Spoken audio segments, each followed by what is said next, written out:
What I have in my hand is a medical book from 1781. It's like 250 years old, and it kind of changes your whole perception of what you think of medicine. The name of it is Domestic Medicine, or a Treatise on the Prevention and Cure of Diseases. And the interesting thing about it is it's actually not a medical book for medical students. It's a medical book for the average person to understand medicine. But at the time that this was written, medicine was kind of a new thing. Obviously, medicine has always been a thing because people have been sick forever and tried to fix it. But as far as our modern Western understanding of medicine with the scientific method of testing it and then having a hypothesis and then experimentation, that modern Western idea, that was new-ish. This was the end of the Enlightenment era. So also there's so many cultural conversations we can have in this, but you get the point. As we explore this book and all the crazy cures and all that, there's a couple things you need to keep in mind. For one, back then they had a thing called the long S, and it looks like an F. So frequently you're going to look at a word like domestic and think it says domestic, but you pronounce it domestic. It's an F, but they have like kind of that half F. That means it's pronounced like an S. The other thing that's interesting is that this book has some cures that were figured out back then. I just think the writer, William Buchan, just didn't know them. Like, for example, scurvy, as we get into it. People actually kind of knew how to cure scurvy. Some people did. But his cure is like, he had no idea. He's just like, yeah, you're kind of fucked. Oh, who's calling? Hello, Josh. Hello, Meta. I want to start this by reading you guys a bit of the introduction because it shows the very first thing that I found fascinating about this book. Okay, so, introduction. The improvements in medicine since the revival of learning, I believe he's talking about the Enlightenment era, have by no means kept pace with those of other arts. The reason is obvious. Medicine has been studied by few, except those who intend to live by it as a trade, doctors. The veil of mystery which still hangs over medicine renders it not only conjectural, but even a suspicious art. This has been long ago removed from other sciences, which induces many to believe that medicine is a mere trick, and that it will not bear a fair and candid examination. When I first read that, the first thing that jumped out at me is, damn, that is shockingly, understandable English. I've read some older books, and they can kind of be very hard to understand. For example, this one about the coca plant of the Incas. It's 100 years old.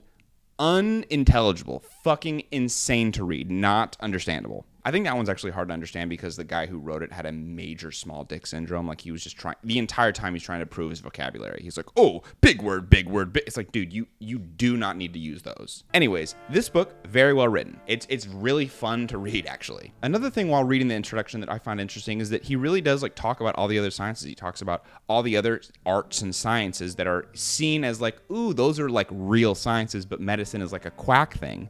And this kind of shows how medicine started to become part of the scientific method, where you have a hypothesis and then you examine it, like he said. A super easy modern comparison is how there's hard sciences like physics or math, and then there's also soft sciences like psychology that people are like, yeah, that's science, kind of, right? Like, psychology is kind of on the up and up and is constantly trying to prove itself as a true science, which it is, but a lot of people, they're still trying to free themselves from a lot of the bullshit from the past of psychology. Similar to medicine back then, I think. All that being said, there is a very reasonable reason why people did not respect medicine as a science, but they respected people like Newton or physicists or mathematicians. Because, as we're gonna read, it's a lot of bullshit. This book was written before germ theory. We had no idea at this time that germs were a thing and that germs cause sickness. So they had no idea how sickness was caused. They also had no idea what genetics were. So they didn't know about heredity. They had suspicions, as we'll see, but they were pretty bad. To go back to scurvy in this book, he actually kind of insinuates that scurvy is hereditary. Like, if you have scurvy, you'll pass it down to your children, so you shouldn't have children if you have scurvy, which scurvy is not hereditary at all. You can literally just eat some oranges and you're fine. You're totally good. Let's get into the meat and potatoes of this, starting with part 1. The general causes of diseases. It appears from the annual registers of the dead that almost 1/2 of the children born in Great Britain die under 12 years of age. Holy fuck. Now it's going to start to get interesting because he gives the reason for why he thinks this is the case. To many, indeed, this may appear to be a natural evil, but on due examination, it will be found to be one of our own creating. He goes on and explains that the reason why so many children die is not just because that's the way we're made, but it's because of our society that's killing these children. The first societal problem he calls out is that parents aren't taking care of their children. If parents are above taking care of their children, others must be employed for that purpose. He accuses rich people, essentially, of outsourcing being a parent to their children to poor people, like wet nurses and all that, and so they have to take care of their children. He basically calls them just not real parents, like how dare you have a child and then not actually be a parent to that child, which he's kind of eating, honestly. A mother who abandons the fruit of her womb as soon as it is born to the sole care of an heirling hardly deserves that name of a mother. But he also calls out poor people. He calls out women who have children, who are wet nurses, who decide to let their own child die because they're busy taking money from the rich people to nurse their rich children. So at this point of me reading the book, I was thinking, oh, maybe medicine hasn't really changed that much in 250 years. Well, on page 18, it starts to talk about other ways to make your kid healthy. Upon the first sight of an infant, almost every person is struck with the idea of it being weak, feeble, and wanting support. This naturally suggests the need of cordials, which is booze, alcohol. He actually critiques this practice, but then says, a very small quantity of wine is sufficient to heat and inflame the blood of an infant. But every person must know that most of the diseases of infants proceeds from the heat of their humors. Now you might be thinking, what the fuck is he talking about? So, back then, since they didn't have germ theory or heredity, they didn't know where diseases come from, they had this idea of humors. I'm not going to explain humors that in depth because obviously it's just complete pseudoscience, but the idea that you need to understand is that humors could be, your body humor could be hot or it could be cold, and you should do activities or eat things that balance out your humors. And so what he was talking about is that alcohol back then was seen as something that could heat up your humors. Many people, when you drink alcohol, you feel this heat, right? They thought that that was heating up your humors. And so if you were suffering from a disease that was cold in humors, then you would drink alcohol to heat your humors up to get you in equilibrium. Now, back then, they had a practice of giving infants or children alcohol to heat them up, heat their humors up. Exactly why? I don't know. Maybe it was to keep the baby warm. I don't know. But what he's saying is, well, don't do that because much of the illness from children that they get is from being too hot or having too hot of humors. So you shouldn't give them that much alcohol. A very intriguing discussion indeed. But on the topic of giving children alcohol, on this page 21, it says, all strong liquors are hurtful to children. I think we would all agree with that nowadays. Some parents teach their children to guzzle ale and other fermented liquors at every meal. Jesus. Such a practice cannot fail to do mischief. Those children seldom escape the violence of the smallpox, measles, whooping cough, or some inflammatory disorder. Damn, so children were just on one all the time. That is, I mean, if your kid's being kind of annoying and you got to calm them down. Last thing about children medicine, it says right here, few things are more hurtful to children than an unripe fruit. And he goes on to explain, like, you just cannot give them unripe fruit because it weakens their stomachs and allows bugs to infest their stomach lining. Okay, let's move on to poisons.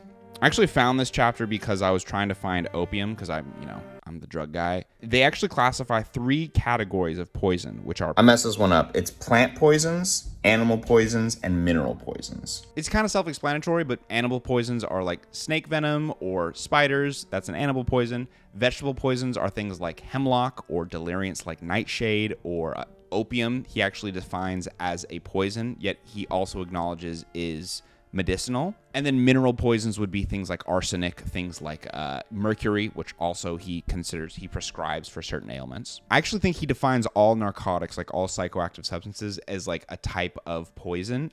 It's interesting with the opium because with a book this old, honestly, I expected them to just prescribe opium for everything, like because it takes away all pain. So if I was a doctor, I'd just give everyone opium, right? Good thing I dropped out of pre-med, Jesus. He's very sparing with it. He says it's a very powerful medicine, but it can also be the end. He talks about addiction with it. He talks about like it can help, but oftentimes it can also hurt more than it helps, just because people get so addicted, or you can overdose. A cure for a lot of these poisons, especially the ones you consume, is to make them puke, to eat things like barley or milk. And with opium, if someone is overdosing on opium, he says the key to keep them alive is to keep them awake. So make sure slap them, do whatever to keep them awake so they don't die. There's also a cure for opium overdose that he says using the salt of hartshorn as a stimulating medication under the nose. What is salt of hartshorn? Baker's ammonia. It's a leavening agent in baking. I don't know what the deal with that is. That's interesting. Now let's go on to depression, his cure for depression, or as they called melancholy. Melancholy is the state of alienation or weakness of mind, which renders people incapable of enjoying the pleasures or performing the duties of life. It is a degree of infinity and often terminates in absolute madness. Causes. It may proceed from a hereditary disposition, intense thinking, especially where the mind is long occupied about one object. Ruminating. That's very true. That is very true. Violent passions or affections of the mind as love, fear, joy, grief, overweening pride, and such like. It may also be occasioned by excessive venery, narcotic or Sound it out, buddy. stuperactive poisons. Violent anger will change melancholy into madness. An excessive cold, especially of the lower extremities, will force the blood into the brain and produce all the symptoms of madness. What? Is he saying if your legs get cold, you'll go crazy? The first cure he gives is, the diet ought to consist chiefly of vegetables of a cooling and opening quality. Animal food, especially salted or smoke-dried fish, or flesh. Flesh. You stupid bitch. All kinds of shellfish are bad for depression, apparently. You can't eat onions or garlic because it generates thick blood. But a lot of what he's writing is actually pretty consistent with like what we believe today. Strong liquors should be avoided at all costs. Any drugs whatsoever. Teas or coffee are also bad. The patient should exercise a lot. The medicine, one of them is, when the patient is in a low state, his mind ought to be soothed and diverted with a variety of amusements, as entertaining theories and pastimes, music, and etc. This seems to have been the method of curing the melancholy among the Jews. Oh, there's that anti-Semitism. As we learn from the story of King Saul, I forgot to put in my favorite diagnosis in the whole book, which is what he diagnoses as religious melancholy or religion depression. The diagnosis is essentially people who become so obsessed with their religion that the thought of being cheerful or actually enjoying real life they feel terrible about. He says, denying themselves the smallest indulgences, even of the most innocent amusements, a perpetual gloom hangs upon their countenances, while the deepest melancholy preys upon their minds. And he talks about people who lose sight of what religion is really about, which is enjoying life and helping with life, and in fact it goes the opposite way and it eats at their soul. Mind you, this guy is religious, he is Christian, but he talks about in here, italics, true religion, which he talks about is made to actually raise your spirits and actually help you learn to love life even more in a deeper way. But people who are too obsessed with their God lose sight of that. It's crazy. It's like, wow, that's a good little excerpt. Ooh, I just found a chapter on the hiccup. Oh my God, there's a chapter on the nightmare. In this disease, the patient in time of sleeping imagines he feels an uncommon... Okay, we know what a nightmare is. This disorder has been supposed to proceed from too much blood, from a stagnation of blood in the brain and lungs. But it is rather a nervous affection and arises chiefly from indigestion. Oh my God. Sounds like my mother. Hence we found that persons of weak nerves who lead a sedentary life and live full or most commonly afflicted with nightmares. Oh, so boring people have nightmares. Okay. The cure for nightmares is apparently, Dr. White says he generally found a dram of brandy taken at bedtime prevents this disease. A glass of peppermint water will often promote digestion as much as a glass of brandy and is much safer. This literally is my mother. Of swoonings, of flatulencies or wind. Oh shit, this is a chapter on hypochondriacs. It says, men of melancholy temperament, depressed guys, are more likely to be a hypochondriac. This chapter is on drowned persons, and the whole pretty much cure for someone who's drowned is you're fucked. He says the first thing to be done is to take the body and be careful not to bruise it. And then he says the next step is to restore the natural warmth of the body. Damn, they didn't know how to save drowned people? Strong, volatile spirits, alcohol, should be frequently applied to the nose. Oh my God, this is so dumb. Oh. To renew the breathing, a strong person may blow his own breath into the patient's mouth with all the force he can, holding his nostrils at the same time. Oh shit, okay.